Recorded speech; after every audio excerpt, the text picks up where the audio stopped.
Hi, and welcome to the Chronedo podcast, the show where we talk about watches, business, and life.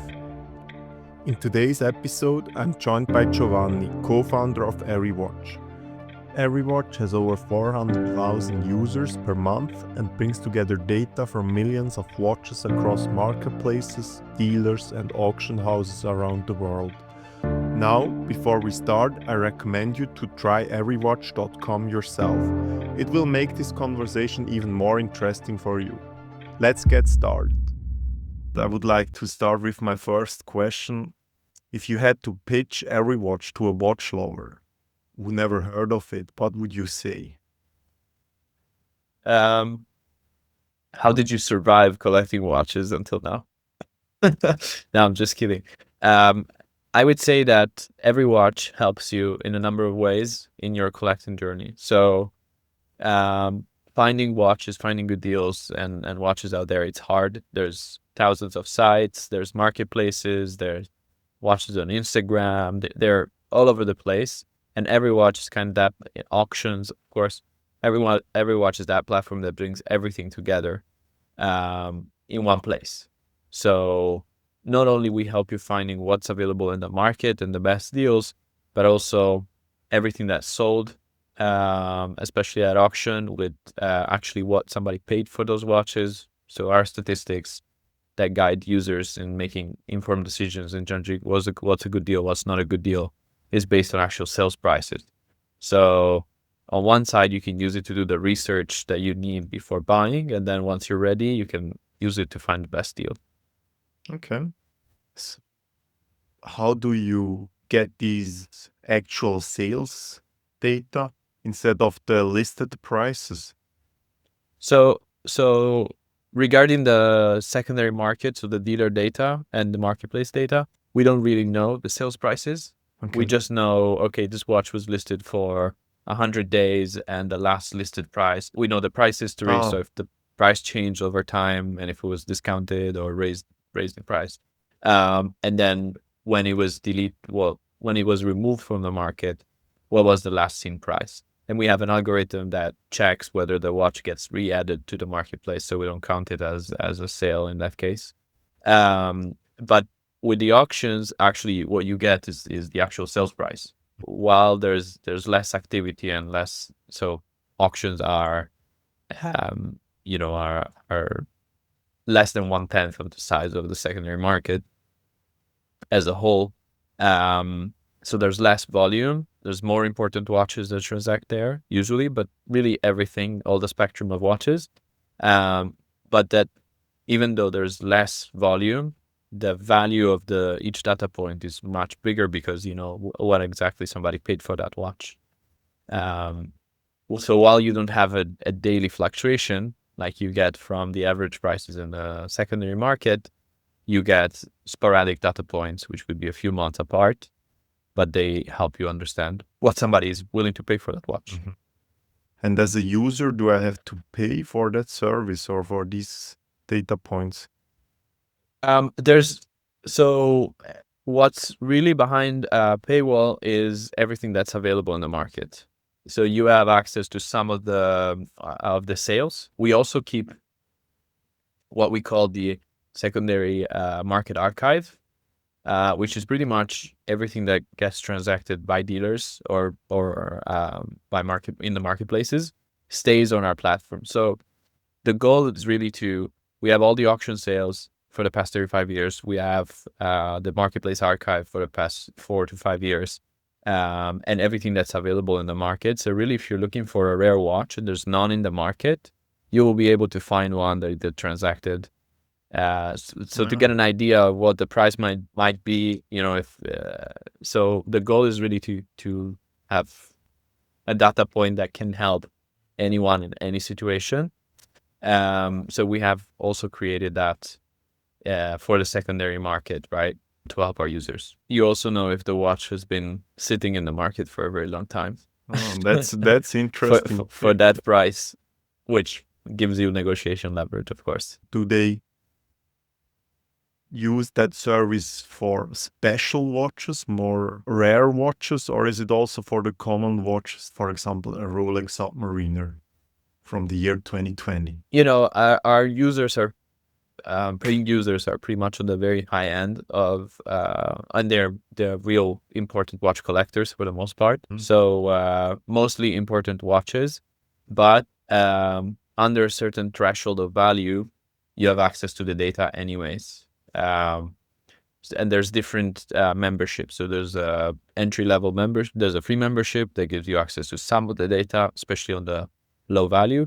Then there's the titanium membership that gives you access to watches until $25,000. So it's thought for the collectors that buy in that price range, in the price category. So also a Submariner, a Mother Submariner type of example. And then then the gold membership give you access to everything pretty much. And then we have a platinum that's a concierge service for the very high end, top notch collectors. And how did you came up with that idea? I think it's your idea, right? Yes, I have business partners, but yes, and really collecting and a bit trading to fund my passion, basically. I always had a problem with, especially during the COVID times where everything exploded. You were trying to price watches based on, the prices that you would see in dealers groups and so on, but there was not really a place telling you, okay, this watch is actually popular. You can see that in the last month, this many sold. So it's a liquid watch, and they're actually transacting, and that's the price that they're transacting at. Because at the end of the day, you would see it in a dealer's group, but then that dealer must have paid much less for it if it's selling, right? So where is he getting it from? And there was no guidance. Also, the prices were keep on rising and rising and rising and rising. And then I was asking myself, like, but can I sell it at this price? Is it a relevant price or not? And there was not really any guidance on that, because Chrono24, for example, it was the reference at the time, biggest marketplace. You see what's available, but you don't see what gets sold and what's selling and for how much and this type of things. You would have to be glued to it and put alerts everywhere. So yeah, that's kind of where the idea came from. And how did you start it? Were you looking for investors, or did you start it by yourself at the beginning? No, I basically my co-founders have an investment fund, so they funded the operation at the beginning, and so we started from that. Very small budget in the beginning, very just trying to test the business case, and then once we realized it was good, we scaled up, raised money eventually. And how many users do you have? We have around 400,000 users that visit EveryWatch every month. That's a lot. Yeah. Nice. Still growing. How did you prepare for the launch of the platform? We ran a beta test for quite a while with different types of users. So some casual, new passionate, people that just started buying watches and collecting, people that had a few watches but were not really collectors, and then collectors of different levels and different spheres, and a few professionals as well. Of course, we have a lot of professionals that use EveryWatch. We also have a B2B line of services that we provide to brands, retailers, and so on. So learning from all of these parties was super important in the beginning to understand, what was missing, what needed to be improved, and this type of things. And how did you found these groups? Did you made some ads? It was mostly through our personal connections that we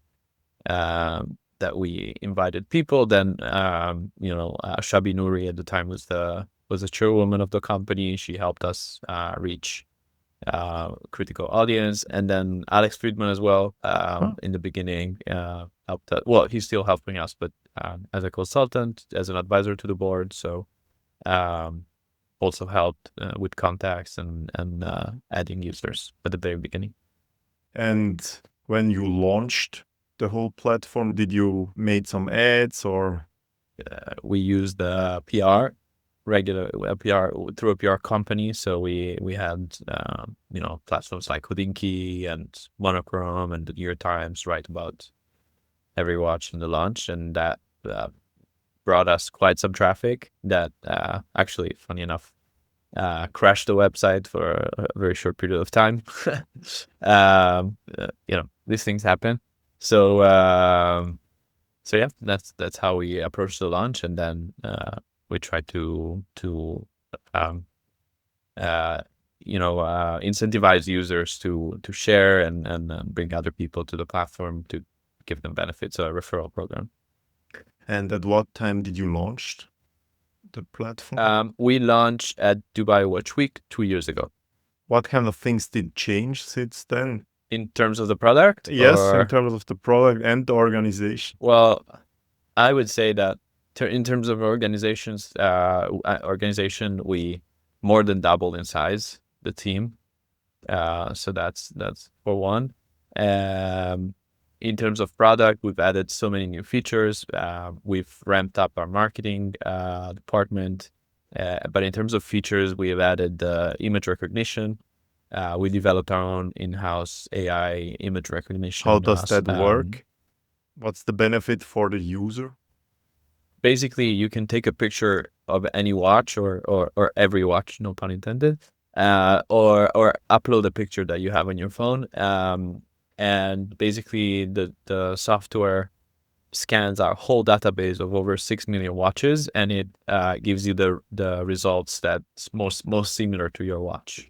So it basically can recognize your watch, and it also can give you relevant but similar but not exactly the same watch. So for example, if you would put Patek Philippe Calatrava, it would recognize the exact same watch and the same reference, but it also has a feature that can suggest similar watches. So whether within Patek itself, within the same brand, or within other brands.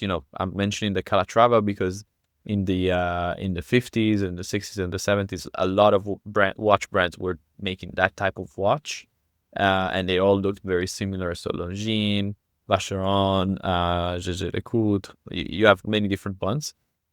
So through this system, you can find, let's say, you can find similar alternatives to your watches. Also but from most other of all, price categories, right? I think correct. that's an interesting part. Because Yes, maybe you like a Patek and then you maybe cannot afford it, but you are looking for a similar watch. So that's interesting. Exactly. But I would say that the most useful part is that it recognizes actually the exact watch, and it shows you the ones available for sale, the one that sold recently, so you can value your watch pretty accurately right away. Do the user access through an app, or is it a web-based app? No, it's a web-based app. Yeah. It's just a website for now. It's fully optimized for mobile. We'll be coming out with an app very fairly soon. Nice. I'm gonna download that for sure. Great. But I didn't try the AI function yet. But I saw it on your website, but I didn't try it. But I'm gonna do that. You should try it. It's pretty cool. I bought a watch magazine last week. I don't do that, but I was interested what's in there, how does that look like nowadays? And I saw there were a few pages about similar watches. You had the expensive one, and then on the other hand, you had the less expensive watch, so it's kind of that function, but you do it digitally, so definitely smarter to do it or use it like that. And I was asking myself if there are platforms like yours, where you find all these data. Who is gonna buy these expensive magazines? I think, I personally like magazines. Really? And yeah, I think especially when they're visual, watches, Yes. cars, and even houses, decor. I think it's nice. But I then it think must be there's beautiful in the end, right? correct. That, Yes, I believe my so. idea was to print a magazine or a book with beautiful photos of watches, only for me and my friends, so I can gift it. So that's why I bought this magazine, and I had, in my opinion, it was like it's half of these pages are ads, paid ads by brands, and the other half is like, but I can understand if you like to look at these beautiful photos and maybe read one or two sentences and There's definitely there are some very very high level content magazines out there which one would for you you to read. recommend? Do you know one? Yes, of course. I believe um, Revolution. It's a pretty good one. Um, Waco's magazine. Okay. They have but they have the best articles for me are the ones that talk about the technical side of so how do Rolex, land dweller, new movement, new escapement.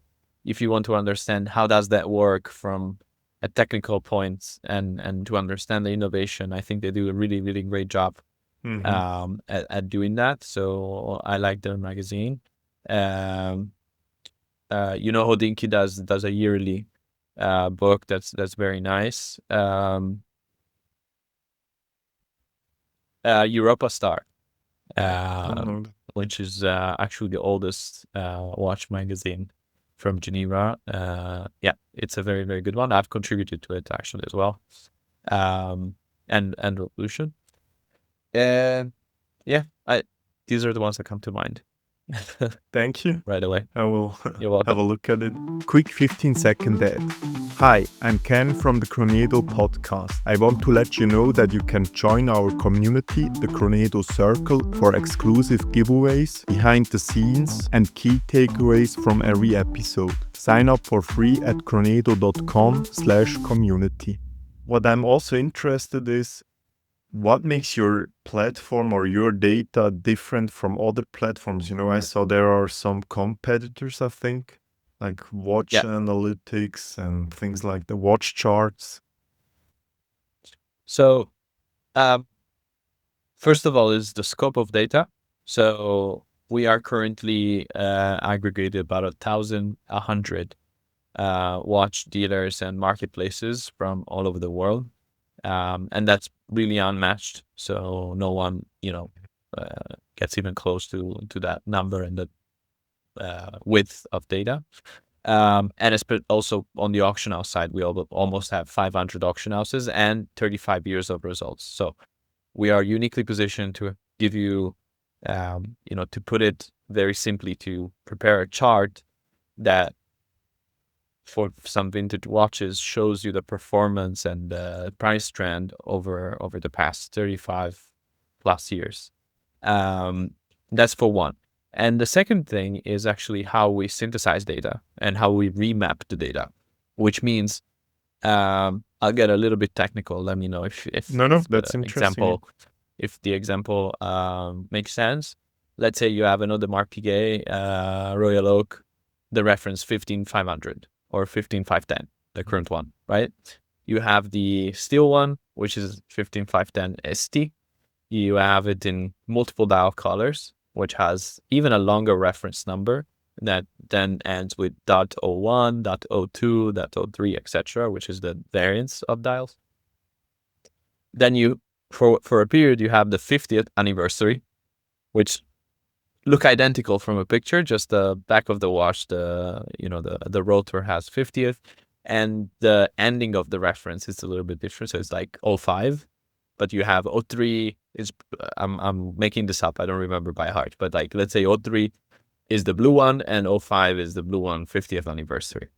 And then you have the rose gold version, and also within the rose gold version you have a few iterations. The problem is that most people will refer to that watch as 15510. Most sellers. And then you get the details from, okay, this watch is in stainless steel and it has a green dial. It's rose gold with a blue dial. And then the hard part is that you have users that search for that watch as 15510 and then apply the filters stainless steel and green dial. Or you could have someone that's more technical, writes the whole reference, or copy pastes it, per se from the AP website. Or you could have someone that writes, Audemars Piguet Royal Oak 15510 stainless steel blue dial.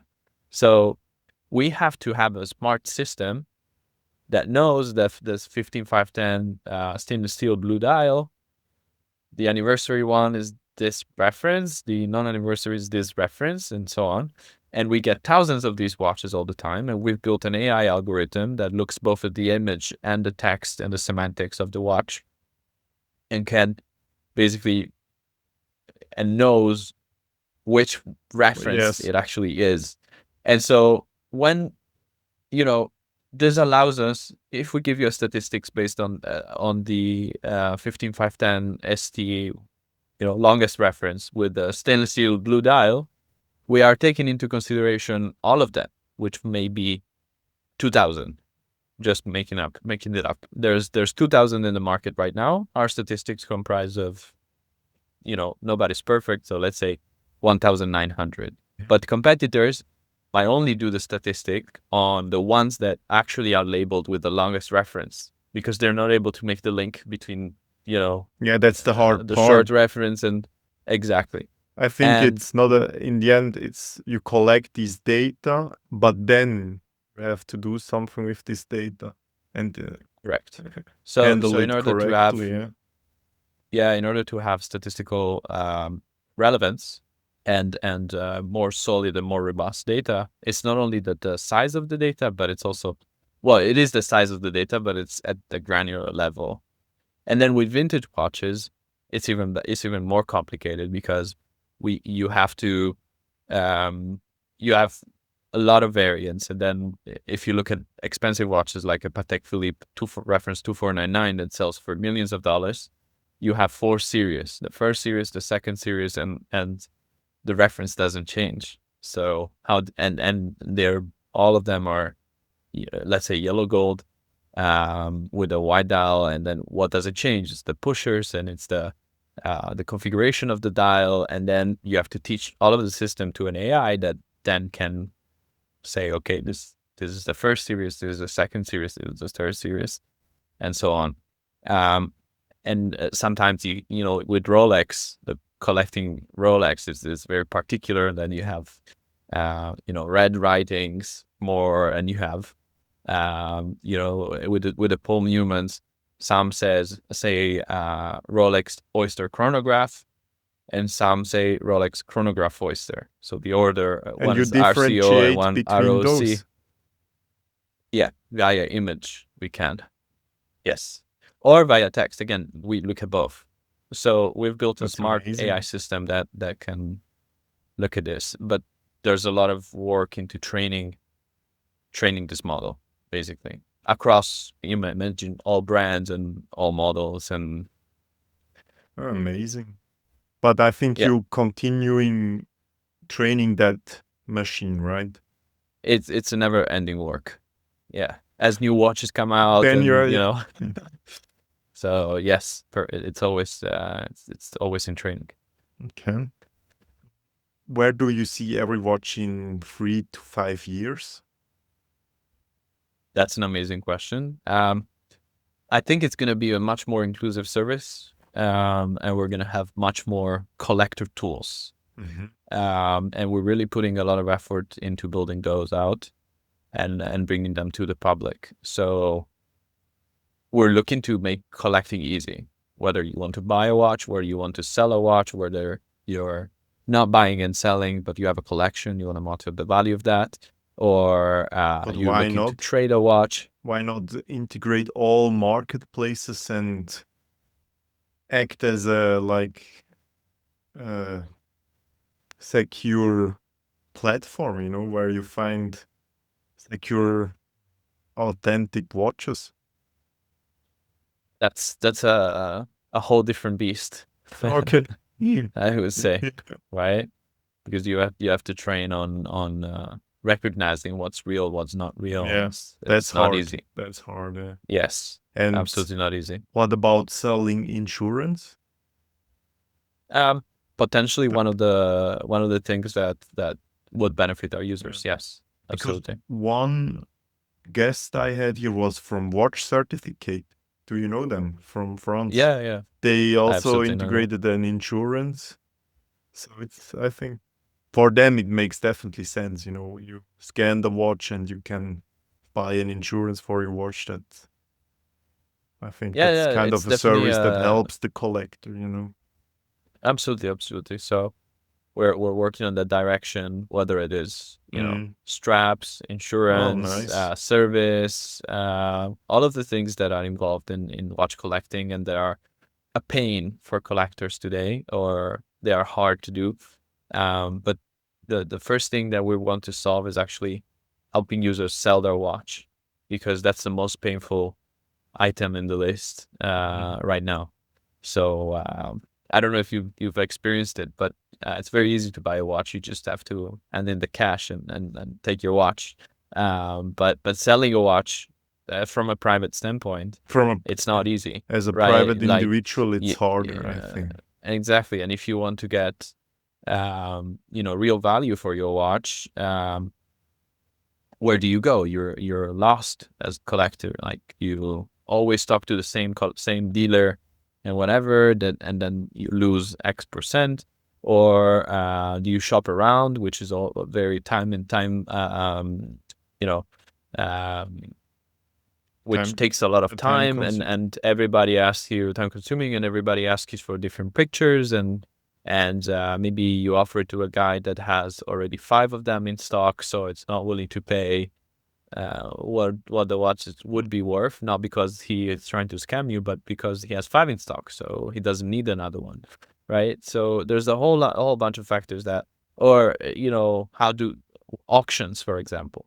Auctions are a great tool depending on which watch, which auction, and people, like, it's a very niche market.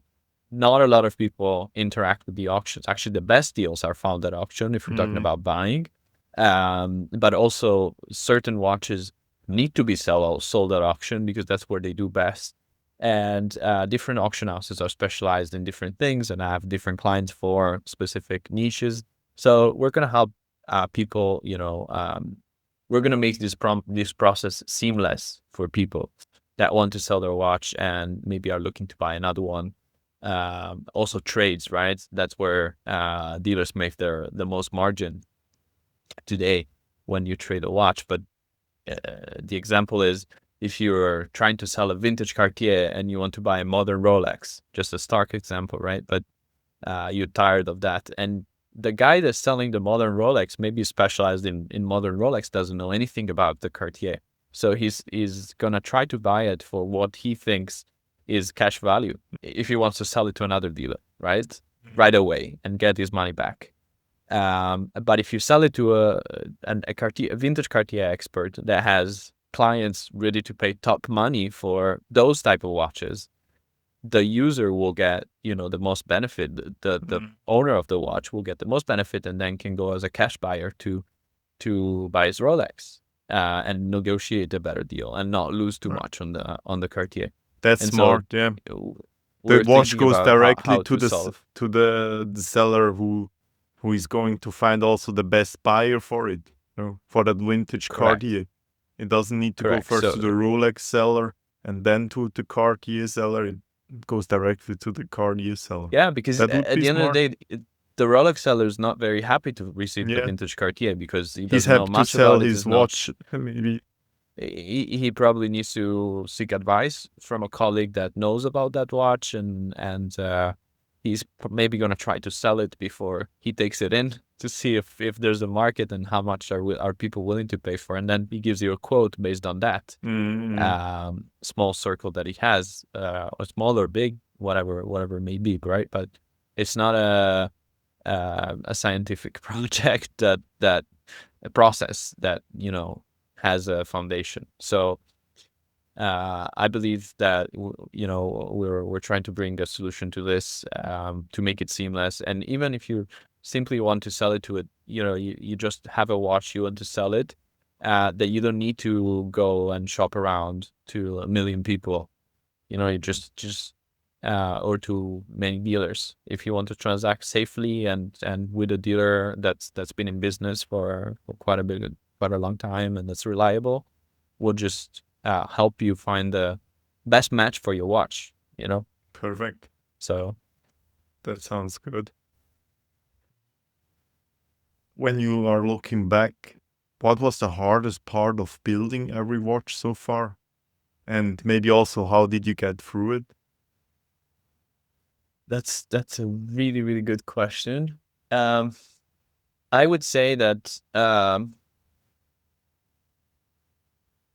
so a lot of people tried to build something similar to EveryWatch, and many of them failed. So uh, I would say that the hardest part was to portray that EveryWatch was a legitimate business, getting critical mass and adoption from the critical players in the industry. So today we count as clients all the top, I would say, 20 auction houses in the watch business.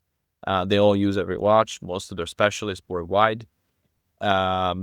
The top dealers in the world and the top retailers and most of the brands use EveryWatch in some kind of capacity, so getting to that point was really hard. The watch business is a very slow business, so getting consumer traction is actually easier than getting approval from the very established businesses in the industry, because it's a very traditional industry. It's been around for hundreds of years, and people run their business thinking the next 100 years or 200 years of the next generation, right?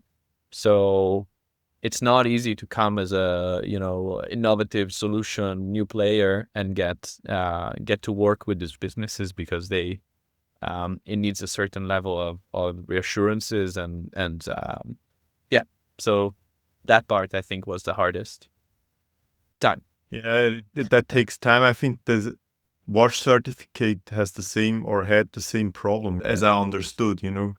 All these big brands are waiting for one brand to integrate watch certificate, but everybody's waiting. So they need to make slowly steps upwards from smaller brands to bigger brands. I think.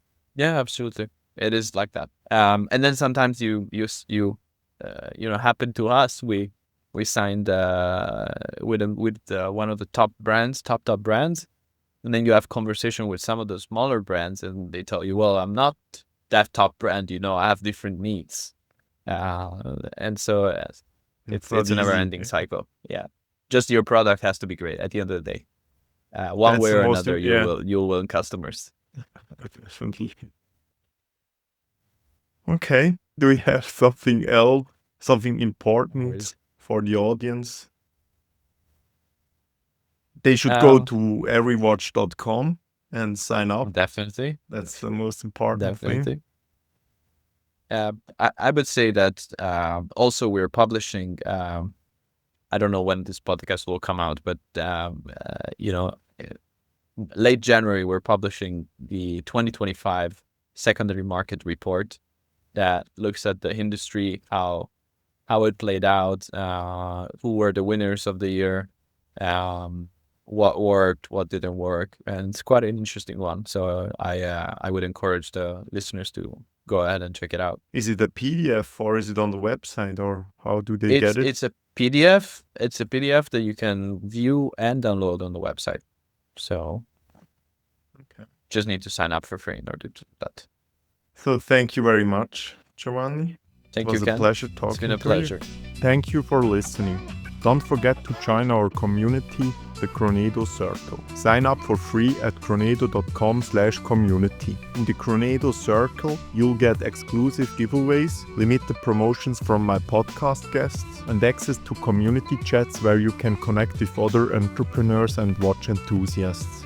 Does that sound interesting for you? Then head over to chronedo.com/community and sign up for free. Stay tuned, more episodes with exciting guests are on the way. See you in the next episode, and don't forget to follow me on Instagram and YouTube. I appreciate that. Thanks.